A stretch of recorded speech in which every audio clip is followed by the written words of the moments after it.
Signature of Nature.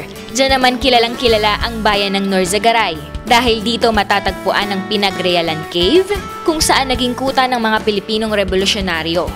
Ang Bakas, kung saan makikita ang bakas ng paa ni Bernardo Carpio, isang maalamat na higante sa Philippine mythology, kung saan mula sa tuktok ay kitang-kita mo ang Sierra Madre. Siyempre, bukod sa mga tourist spots, popular din sila sa kanilang masarap at ipinagmamalaking crispy pata. Tara at ating dayuhin ang Jamie's at Bruce Lee's Crispy Pata.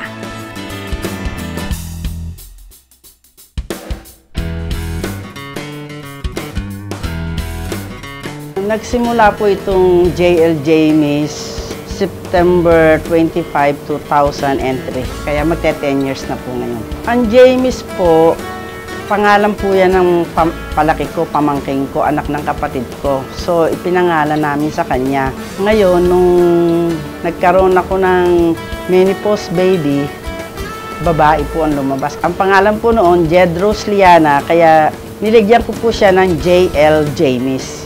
Pangalan ng anak ko at pangalan ng aking palaki. Sikat na sikat din ang kanilang crispy pata sa mga handaan dahil ito ay madalas na ipangregalo ng kanilang mga customer. Sikreto ng aking crispy pata, pag niluluto po yan, may kasamang pagmamahal. Kaya po siguro masarap. Wala naman po sikreto basta po ikaw ay matiyaga.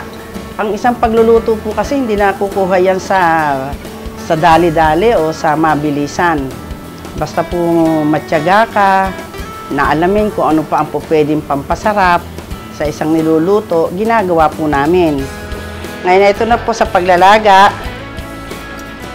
Dito po, pag ito po kumulo na, hinihinaan na po natin ang apoy. Umaabot po ng 3 to 4 hours bago po maluto ang pata. Hihinaan na natin ang apoy.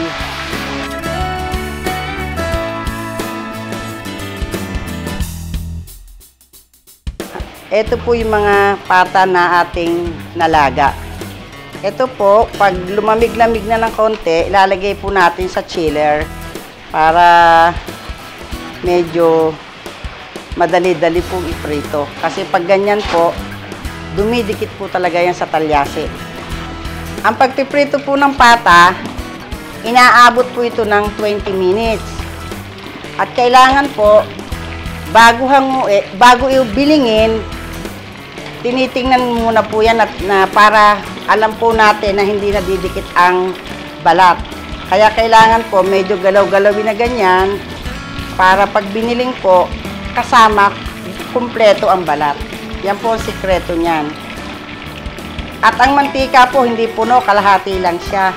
Para po hindi matusta ng husto yung pinakalaman. Dahil yung laman po nito, pag tumigas, para na pong sapal. Ay, masarap ang luto rito ng crispy pata at ito ang lagi namin binalik-balikan dito sa kainan na to sa Jamie's. 2006 dito na ako kumakain eh.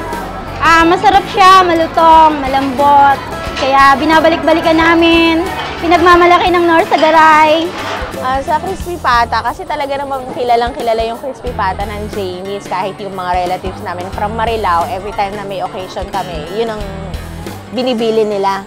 Kasi nga, yung lasa mismo, kakaiba yung lasa niya, lumilevel sa mga crispy pata ng high-end restaurant hindi siya naiiwan. Pati yung timpla ng suka, ng sausawan, masarap. Tsaka crispy talaga yung balat. Wherein yun naman ang pinag-aagawan ng lahat. Kaya, the best. Okay siya.